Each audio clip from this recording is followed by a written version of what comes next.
Subscribe to our channel and press the bell icon to never miss an update. Join the only official Telegram channel of RAU'S Study Circle to get relevant material and important updates. Hello everyone and welcome to Daily News Simplified, your one-stop solution to detailed analysis of current affairs which are published in the Delhi edition of the Hindu newspaper and are equally relevant for your UPSC preparation. Articles dated 1st of November 2022 are listed on your screen, and the timestamping along with the notes in PDF and Word format are given in the description box. So let us begin with the first article for the day. This article of the Hindu newspaper appeared on page 16 and talks about the suggestions recently given by a review committee created under the Ministry of Rural Development with respect to the Mahatma Gandhi National Rural Employment Guarantee Scheme. Now, the committee has suggested few suggestions to improve the scheme and also benefit the beneficiaries working under the scheme. As per the 6th common review, based on a survey conducted in 7 states where the scheme is being followed, and this committee or the review report was created under the Ministry of Rural Development, and the purpose of the committee was to study the MGNREGA scheme as well as suggest some measures. Now, after studying the 7 states on a sample basis, they have suggested the most important aspect to be brought under the MGNREGA is that the functional and the process of MGNREGA should be decentralized. That is, as it is a scheme in the rural areas, the highest authority of decision making with respect to the work allocation and even the choice of work should be handed over to the Panchayati Raj institutions instead of the state government. When it comes to the syllabus mapping, this topic is extremely important and can be covered under multiple headings by the UPSC in your GS paper 2 and GS paper 3. Under GS paper 2, it can be asked with respect to the government policies for the development. It can be asked with respect to the welfare scheme, as it is a anti-poverty scheme and employment generation scheme in India, so it also targets the poor section. And lastly, it also deals with the issues arising with respect to the poverty. In GS paper 3, it is under the issues relating to the employment or can also be asked with respect to the inclusive growth. Now, before going into the report and the suggestions made by the committee, let us look into the scheme first of all. So, what is MGNREGA? MGNREGA is a scheme created by the Parliament of India. It was based on the National Rural Employment Guarantee Act. So it is a statutory provision created in 2005 and it was launched on 2nd of February 2006.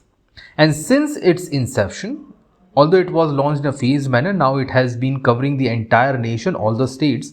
Since its inception, it has provided over 14 crores of job cards or the direct allocation in the employment to about 14 crore plus people in the country. Now, as far as provisions are concerned, so the basic provision of the act says that there will be at least, now see, the word is at least and not at most, at least 100 days. So it is guaranteeing that minimum 100 days of employment will be provided. Government can go beyond 100 days also, but it has been observed at many instances that at max government is able to provide 70 days of employment to the people under this scheme. So with respect to the coverage in terms of temporal aspect, yes, the scheme has remained limited. And even in the case of these days, it is regionally diverse, where the states like Rajasthan have been outperforming the other state, while the state in the northeastern India have been very limited in its coverage.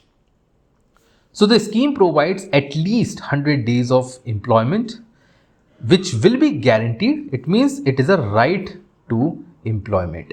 So it is a guaranteed by the parliamentary law, and this employment of 100 days will cover between the 1st of April and 31st of the March, that is one financial year of India.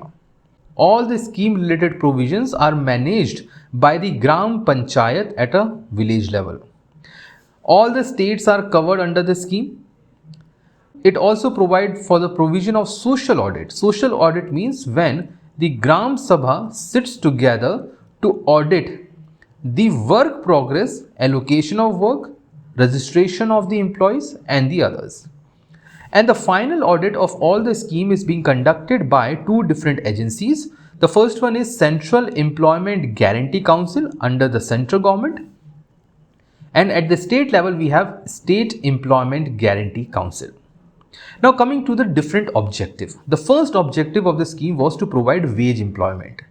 To your knowledge, there are two forms of employment. First is the wage employment. Second is the self-employment.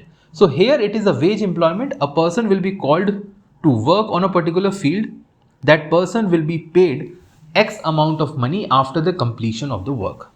Now in case of MGNREGA, the work allocation period is 15 days. So once a person goes for the registration and the application to the Gram Panchayat, he or she will be provided employment in the vicinity within 15 days. If that person is not being provided the employment in the vicinities within 15 days, that person will be paid the unemployment allowance by the government. So the first objective will remain the wage employment. The second is the income security. As it is a guarantee to the villagers, it provides a permanent income security to all the workers. Once they get income in their hand, definitely it will help them to fight the poverty and low income trap. It will help in decreasing the rural to urban migration in job search across India. So it will also reduce down the pressure on the urbanization.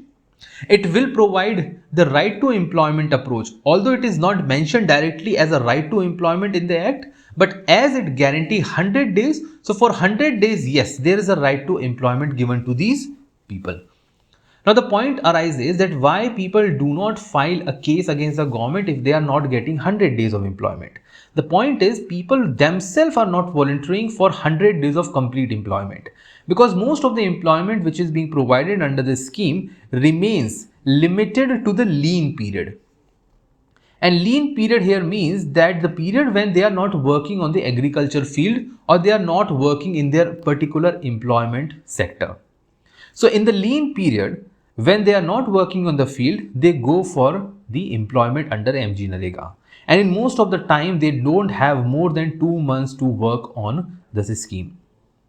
The last objective would remain that strengthening of the Gram Sabha. Through this process, they have brought the provision of social audit, thereby they have provided the grassroots level accountability. And this accountability has remained a yardstick to measure the kind of decentralization that India is now moving towards. When it comes to the different roles by different stakeholders, so in terms of role by Gram Sabha, so Gram Sabha is responsible for prioritizing the work allocation, that what should be adopted first, whether we should adopt for the construction of a school, should there be the digging up of the hole for the construction of pond, so on and so forth. The work monitoring is also under the Gram Sabha. So through the social audit, they monitor the work, whether it is being completed, how much work is left behind, and how different stakeholders are working. Gram Sabha is also responsible to conduct social audits, and they also resolve many queries in the open arena. When it comes to the Gram Panchayat, they receive all the applications from the people who would like to work. So this scheme is available to every adult member of a household in a particular village. So from a single family, all the adult members can come to employment. It is not a scheme that provides employment to just one person from each household. So it is an elongated scheme available to all the adult members. So once the application is received by the Gram Panchayat, they issue the job card. If they do not issue the job card within 15 days, under the mandatory scheme, they will provide the unemployment allowances. And they will also prepare the annual report of the scheme and how the village has performed in the past 1 year. Now coming to the last major stakeholder, that is the state government. Now after receiving the payment of the wages from the central government, state government also go and spend money on the procurement of different materials, for example tools for various construction purposes. So they frame the rules with respect to the functioning of the scheme. As it is a centrally sponsored scheme, its allocation, rule making and its management comes under the control of the state government, although the scheme was created by the center and majority of the funding comes from the center itself. So the state government frames the rules. They set up the State Employment Guarantee Council for the final audit. They also set up the Employment Guarantee Fund if there is no allocation of the job within 15 days. Lastly, they also appoint employment guarantee assistants or the sevak for the smooth functioning of the scheme. Now let us analyze some of the benefits of the scheme.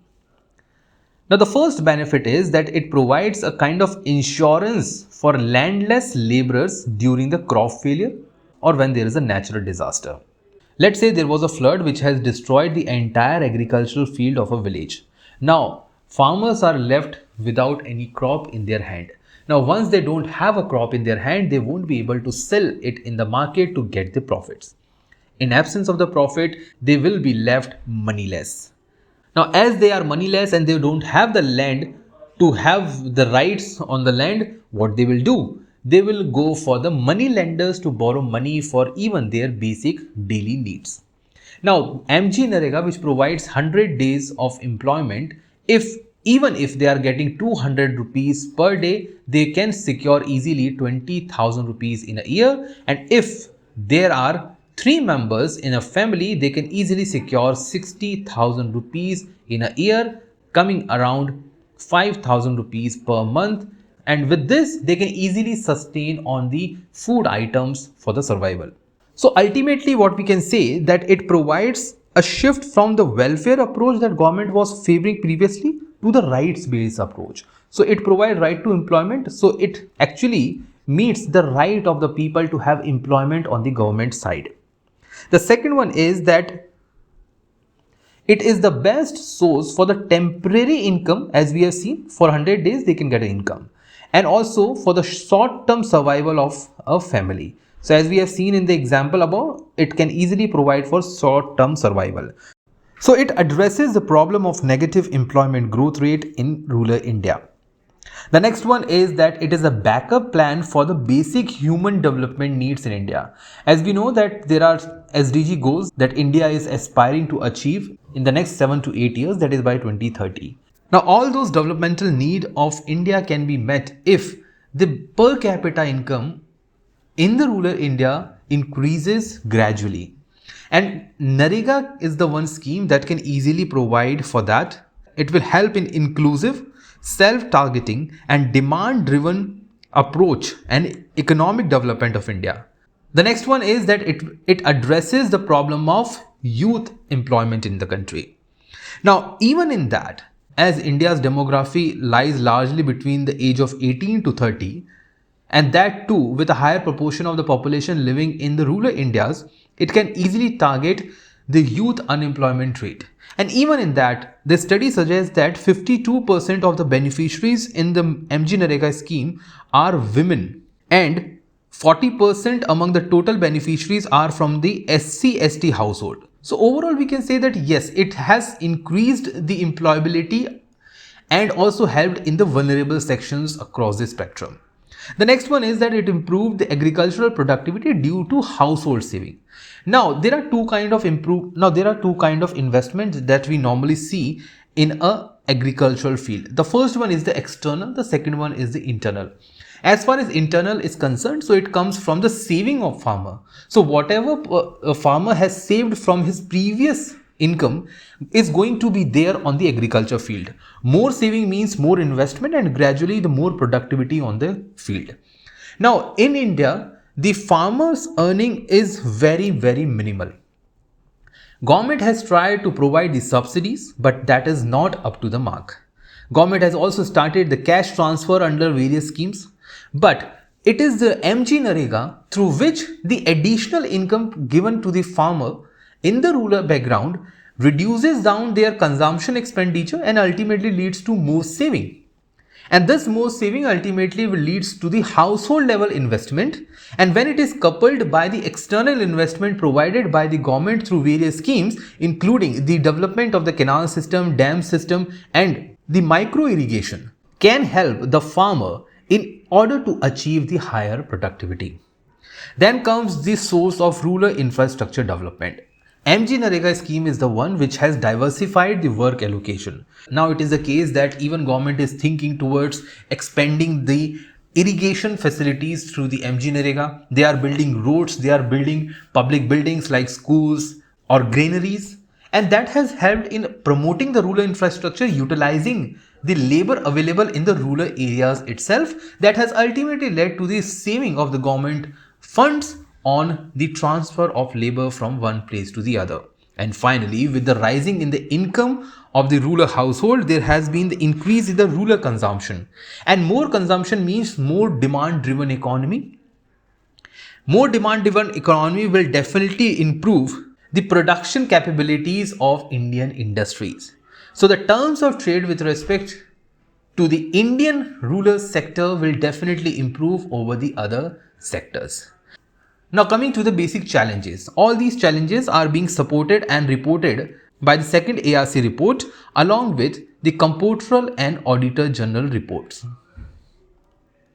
The first challenge is that there are funding issues. As per the CAG reports, about 15 states are not able to get funds completely under the MGNREGA scheme, and even sometimes center is running out of the funds of MGNREGA. This effectively means that workers are not getting their due payment. The second issue is that it is not considered as an important scheme by many of the states themselves. Most of the states which are being run by a political party which does not share the same ideology that of the center, it has been found that these states are lacking in the implementation of the scheme. So it is more a political tussle rather than the economic benefit being transferred to the people. It is followed by the need to identify priority areas for the employment. So in order to provide the employment in a timely and adequate manner, the local government institutions at all levels must identify areas of employment generating activities and purpose. They should scrutinize and approve the scheme. However, the priority areas of work varies across districts based on geography, topography, and other environmental conditions of that particular district. There is a need to expand the work coverage under the MGNREGA, and this is something which was suggested by the committee under the article as well. We will come to this point later on much more detail. Then comes the issue of lack of adequate manpower at the local level. As most of the time the scheme focuses on the lean period, and even in the lean period people are mostly focusing towards the service sector rather than moving toward the wage employment under the scheme. The issue of low wage rate has always been there because the wage rate provided under the MGNREGA is always lower than the market wage. However, it is not completely a con. It has to be analyzed with respect to the functioning of the market demand forces. Then comes the lack of awareness among the locals themselves. So despite the long years of MGNREGA being into the existence, there's a lack of basic and the information to understand about the program completely and to have the entitlement associated with the work. Most of the time it has been observed that people don't demand their rights completely, and even if they demand their rights completely, they are not being met by the provisions of the government. Some of the people don't even take the employment allowances if they are denied the employment within 15 days. The three major sources of delay in the wages payment in the MGNREGA are the lack of flow of funds, restricted capacity of the banks in the rural areas, including the post office banks, and the lack of accountability on the part of wage payment process by center government, passing all the way through the state government and reaching to the PRIs. Then there is the poor banking and the postal infrastructure in the rural areas, which has hindered the transfer of the money right from the central government to the pocket of the employee. And lastly is the faulty MIS or Management Information System, which has not been able to capture the each and every minute detail of the program so as to analyze it perfectly for the better functioning. Apart from that, there are certain other issues. For example, the wage rates are linked to the outdated consumer price index based on the agriculture labor and not the overall labor prices in the country. So at that matter, yes, the people who are working under the MGNREGA are getting less in comparison to the other people who are working in the non-MGNREGA sectors. Then there are governance issues, which includes the lack of convergence with other schemes, poor capacity buildings of the Panchayati Raj institutions. There is no time-bound grievance redressal. Even the social audits are not being conducted. And if they are being conducted at the village level, the people, the voters, the members of Gram Sabha are not empowered enough to even demand for their basic rights. And then comes the fluctuating budget allocation every time there is a issue with respect to the scheme. And it has been observed during the case of COVID-19 when there was a impetus given under this scheme by the central government, whereas most of the states were reluctant to release their funds toward the MGNREGA with respect to the other schemes. Now let us analyze that what article has to suggest. Now the report given by Ministry of Rural Development says that these are the 4 suggestions that should be followed to improve the scheme. The first one is that it calls for the decentralization in terms of the ground level work. Now how it should be done? It means that Panchayati Raj institutions in India should be allowed to allocate the work based on their specific demand. Because the work demand in Gujarat will be different from the work demand in the hilly areas, let's say Ladakh. Then comes the work demand in coastal areas will be different that to the work demand in the state of Rajasthan. So the people at the local level, at the village level and not at the district level should be allowed to provide and decide the kind of work they would like to take. The benefit of this would be that it will provide more flexibility to the PRIs at the ground level.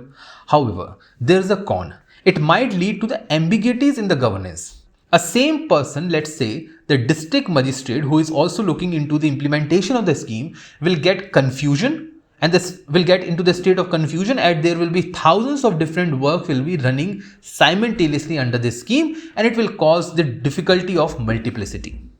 The second suggestion is that there should be diversification of the permissible work, creation of the broad categories and then allowing the PRIs to choose from that. For example, let's say there is a work with respect to the agriculture field. Now, instead of providing each and every target, instead of providing each and every category to the Panchayati Raj institution, government can provide the broad category of agriculture field and allow the Panchayati Raj institutions to decide what they would like to do with respect to the agricultural field for their own betterment. The pros is that it will meet the local demand on the basis of the local conditions, including the geographical conditions. Because the hardships that the people have to go in the driest areas of Rajasthan and Ladakh and in the hilly areas of Himalayas are not the same that the people of the plain part of Uttar Pradesh and Bihar have to go through. So it can be provided a flexibility in the permissible work. The issue is that it might lead to the clashes between the state's plan and the local needs. The plans created at the state level under the leadership of a chief minister will be a one-size-fits-all, maybe based on a particular district, maybe based on a particular region. And this might go against the local demands and the local needs. The third suggestion given under the study was the creation of revolving fund for the state. Now, revolving fund here simply means that a fund will be created out of which there will be a withdrawal only if there is a non-submission of the money from the center. Now, let us understand this through an example. Let's say state government has created a fund of 100 crore rupees and it is being given by the central government. Now, this year, center was not able to pay 50 crore rupees for the wages. Now, a 50 crore rupee fund will be deducted from this revolving fund. Now, the next year, the center will refill this revolving fund at 100 crore rupees. So, it is like a temporary fund for meeting the temporary needs. It will provide and meet the wage bills at the state level when center government misses on the allocation deadline. So this is a benefit. However, this would make center more careless in their fund allocation, thinking that there is already a fund from where state can borrow. So it will create a more carelessness attitude on the part of the center. Then comes the difference between the market wages and the MGNREGA wages should be bridged down. Now, this is a negative situation highlighted by the report and they say that this should be brought down. Now, the concern is that wage difference is necessary so as to keep the other economic activities in function. Now, please understand this. Let's say there is an agriculture field where a person is getting 250 rupees per day as a wage. Under MGNREGA, if a person is getting 270 rupees a day, that person is not going to work on the agriculture field. So what is being hampering? There is a hampering of the agricultural productivity, agricultural output in the rural economy that will destabilize the entire rural economy as such. So what we need to do is we have to avoid bringing the equality in the MGNREGA and of the other sectors. The best government can do is instead of comparing it to the consumer price index of agricultural labor, they can equalize the wage rate based on the consumer price index of rural India. The concern associated is that the wages provided under the MGNREGA only talks about the subsistence level. That is, whatever wages they are being given, meeting the subsistence and not this good standard of living. This discourages the household saving because whatever they are earning under the MGNREGA is being spent on their basic consumption, leaving nothing for the saving. So, with this entire discussion, now we are in the state of solving this question for practice. MGNREGS has turned out to be a game changer in fighting the unemployment and poverty during the COVID-19 phase of India.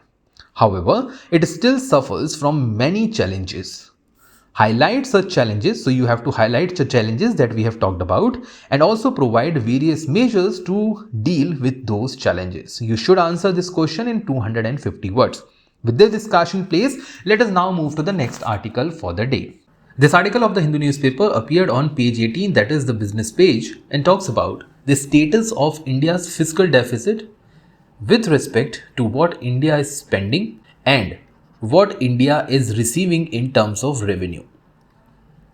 Now, the article has stated that India's fiscal deficit in the first half, that is between April to September of the financial year, has rose to 6.2 lakh crore from 5.27 lakh crore compared to the previous year. Now, this is a matter of concern. However, at the same time, there is also the status of rising tax collection, including both direct taxes from the income tax and corporate and indirect taxes, that is GST. And this higher increase in the taxation has helped the central and the state government to meet their fiscal deficit targets smoothly. Now, the question arises is that why there is a fiscal deficit which is rising in India. The first reason is that central government is spending more on fertilizer due to the increasing fertilizer subsidy. They have increased more allocation towards the food, which we have seen during the COVID crisis. There was a schemes like Garib Kalyan Ann Yojana. As well as now, due to higher oil prices, government has also increased its subsidy to benefit the poor section of the society. Now, food, fertilizer and fuel, all three are the necessities for the government to be paid, and these necessities have raised the overall spending of the government from the exchequer.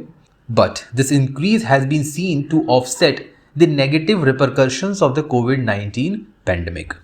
The second reason is that center is also meeting its post-COVID funding demand, which was raised by the states. For example, the compensation under the GST. So government is now being releasing the compensation under the GST provisions, and this has also led to the rising in its spending. And the last reason is that all the increase in the spending is not only because of the more allocation.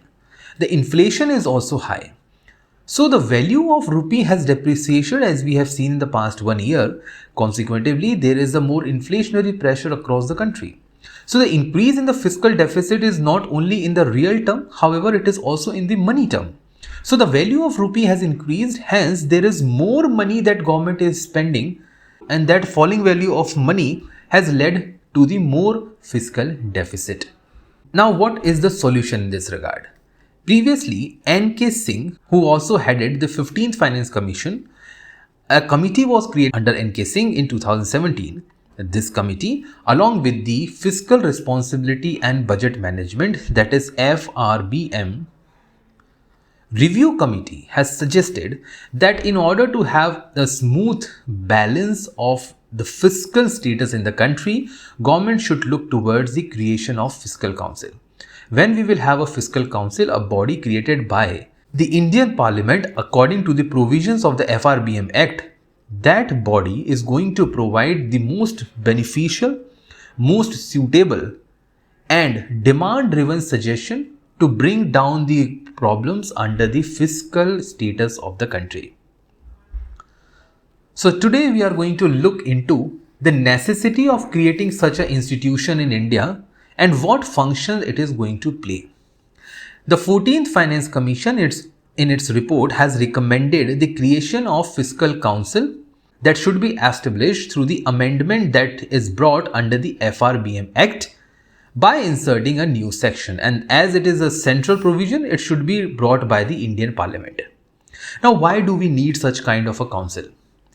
The international practices such as the Congressional Budget Office in US, Office of Budget Responsibility in UK, or even the Parliamentary Budget Office in Australia has proved that there is a fiscal prudence associated with such a body, and it has restricted the populist expenditure made by the governments.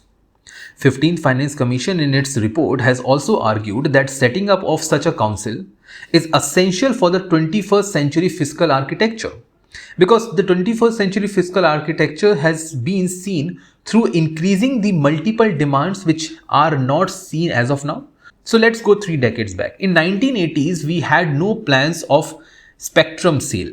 So there was no selling of 5G spectrum, 4G spectrum. Government did not have more spending with respect to the infrastructure development like highways, railways and others. But now it has increased, and it is going to be increased manifold in the future. So that requires a controlling authority, or at least a recommending authority at the central level.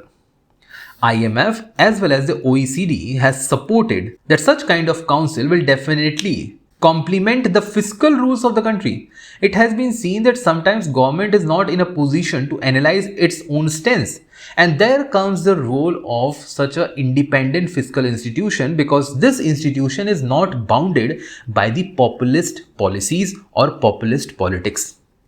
Existing institutions like Comptroller and Auditor General, Statistical Commission, or even the Finance Commission does the ex post analysis of the budget after the release of the budget, after the allocation of the funds, and they do not suggest anything before the allocation of the funding. So they do not provide in-depth analysis of each and every spending that government is going to make in the future. It has been argued that Fiscal Council will also enhance the effectiveness of the FRBM provisions, which restricts the fiscal deficit as well as the revenue deficit of the government under a threshold. Article 293(3) of the Indian Constitution provides checks and balances over the borrowings of the state. But there is no such restrictions provided to the Center for Checks and Balances. And lastly, there is a poor contribution between the Finance Commission and the GST Commission with respect to the allocation. It has been seen that Finance Commission has recommended the allocation of 42% of the total tax collection to the state. However, the tax collection comes under the GST Council. Here there has been a logjam between the center and the state with respect to the allocation. And nowhere we have found that there was a complete allocation of the funds as recommended by the Finance Commission. Now, based on these needs, we definitely find that Fiscal Council should be brought. Now, what will be the ideal functions of such a council if it is created? As per the 15th Finance Commission, this council will forecast the fiscal status, evaluate India's fiscal performance and their targets, whether they have been met or not. They will assess the consistency of the state fiscals. Every state will be brought under the scrutiny if they go out of the hand. So let's say the populist politics of freebies will be strongly scrutinized and criticized by the Fiscal Council. They will assess the long-term fiscal sustainability of various states as well as the center, which is also the basic objective of FRBM. It will assess the fiscal policy statement forwarded by various states as well as the center. They will also look into the escape clause. Now, FRBM Act provides the mandatory reduction in the fiscal deficit and the revenue deficit. However, there are times when it is hard for the government to go and meet such target. That is the reason why there has been the demand to bring escape clause. This clause will allow the union and the center government to escape the mandatory reduction in their fiscal deficit and the revenue deficit for a while, and might help them to postpone their target meeting. The policy costing of the new plans will also be brought together. So whatever new plan government is thinking, let's say a new scheme they are going to launch, a new program they are going to launch, or a mission, the cost of those programs will be evaluated by this council. And lastly, it will provide the analytical support to the Finance Commission as well, and help the Finance Commission to look into the future of the distribution of fiscal federalism. Now the question is, should government look into bringing such kind of authority in India or not? Well, Finance Minister Nirmala Sitharaman has outrightly denied to bring such kind of fiscal council, stating that it will create a multiplicity of institutions looking into the fiscal scrutiny of the government which has been elected by the mandate of the people. So if government is meeting the demands of the people with respect to their choices, it should not be brought under the scrutiny of an executive body without any responsibility towards the people. Hence, the government has as of now denied bringing such kind of authority into the existence. However, government should look into more accountability towards the FRBM Act. Parliamentary committees should be empowered enough to look into the wasteful expenditure by the central government, and the same should be adopted even at the state level, where the legislative accountability should be enhanced in order to restrict the excessive focus of the state government looking into more spending to win the vote bank. With this discussion in place, now I am leaving you with this practice question. The question says, assess the need for the central government to create a fiscal council in India. Do you agree that such a council would strengthen India's fiscal prudence? If you agree, you can give the supporting argument. If not, do comment the supporting argument. You should answer this question in 150 words. With this discussion in place, let us now move to the next article for the day. This article of the Hindu newspaper appeared as a part of Text and Context. The article talks about the amendment which were brought to the Information Technology Act with respect to the rules in 2021. And recently government has amended the same in the month of October. The Ministry of Electronics and IT, that is MeitY, has notified the amendments that it has brought to the Information Technology Intermediary Guidelines and the Digital Media Ethics Code rules, also known by IT Rules 2021, on the October 28th. Now we have already conducted a small discussion on that. We are going to add more point and detailed analysis on the same in this discussion. Now, what was the need to bring such kind of rules? The first one is that social media intermediaries are expanding their empire, controlling a large amount of data without any accountability. So they need to be controlled. They are now shaping the public discourse. For example, let's say there's a tweet on a Twitter platform, and this tweet is against the social fabric of India. And Twitter denies to remove or delete that tweet, and the tweet has become viral, going against the social fabric of India, causing the communalism. So as they control a large amount of data, they can shape the public discourse, that how the economy and the polity of a particular state is going to be shaped. The second thing is, they hinders the governance on the right to freedom, speech and expression. So first of all, they are being biased towards the particular people on the platform. Now, YouTube have been condemned of removing the content of specific users on the pretext of violating its policies, and those policies are not based on the law and order created in India. Those policies are based on its own creation as well as the rules being followed in its country of origin, that is United States. So they have violated the right to freedom, speech and expression. And when speech and expression of a person being violated by the government is there in the question, these companies have been found to be neglecting the orders of the government and sometimes even approaching the judiciary for the same. The third reason is that they host a high magnitude of information, and this information is now becoming a new oil to the international diplomacy.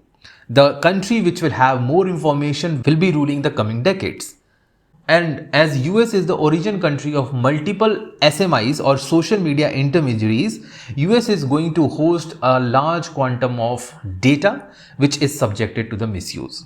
And the second point is that the government is lacking behind with the social media intermediaries in terms of the legislative framework available. So India is one of the country which does not have clear-cut rules, regulation, acts which will define the status of social media intermediaries with respect to their functioning. how they will be regulated, how they will be controlling the data available to them. The purpose of bringing the amendment to the rules. So previously government brought rules in 2021. Now recently they have brought the amendment. Now what is the need? The need was to ensure that the interest and the constitutional right of netizens are not being contravened by the big tech companies. So in order to protect the people from the violation of Facebook, WhatsApp, Twitter and other, government has brought the amendment. The second is to strengthen the grievance redressal framework for the netizens who are being harassed by the IT platforms. And third one is to provide such a compliance setup that will not impact the early stage of the Indian startups. So the term that should be placed over here is prudential regulation framework. So government should bring a balanced kind of framework, not to hurt Indian startup, but also protect the rights of the Indian netizens. So what government has done, they have provided two kinds of amendments in the rules that were already there. The first category of rules says that they are going to put some obligation on the part of social media intermediaries to ensure the protection of the users.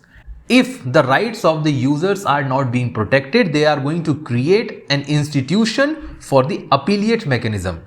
Now we have discussed the same on a DNS dated 28th of October. So you can check out that link for the complete discussion. However, a part of that discussion is given in this video also. Now, IT or Information Technology Intermediary Guidelines and Digital Media Ethics Code were released in 2021 by the Ministry of Electronic and Information Technology. There are the four important pointers that should be known to the students. The first one is that it provides social media intermediaries with the registered users in India above a particular threshold, let's say 1 million, should be classified as a SSMI or significant social media intermediaries. This includes Facebook, WhatsApp, Twitter and many other. These SSMIs, as per the rules, are required to appoint certain person for the compliance of the rules, identification of the first originator of a particular instance or information, let's say fake news, deploy their technology to the best of their efforts to identify certain types of content, that whether this content is communal, whether this content is not communal, can this content be lethal to the security and the peace of the society or not? So there should be a particularly technology or maybe let's say artificial intelligence to identify such social media post.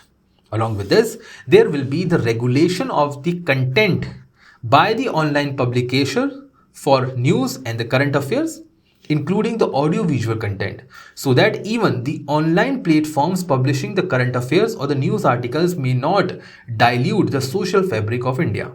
And the last one, all such intermediaries or the companies are required to provide the grievance redressal mechanism for resolving the complaints by various victims. Now, if a person is not satisfied with these grievance redressal mechanism, they have a chance to approach the GAC. Now, what are the key issues with this? The first one is these rules are good in sense, but they go beyond the powers delegated under the Information Technology Act. Secondly, they restrict the online content and hinders the freedom of speech. There is no safeguard provided to the person who has been accused, let's say the person or an authority in a particular social media platform. And lastly, they go against the privacy of the individual because they enable the identification of the first originator. What if the first originator had the bona fide objective and not the malified intention to hurt the sentiments of a particular group? All these key issues need to be rectified before bringing these rules into the complete practice. With this discussion placed, now we come to the end of today's Daily News Simplified. Thank you.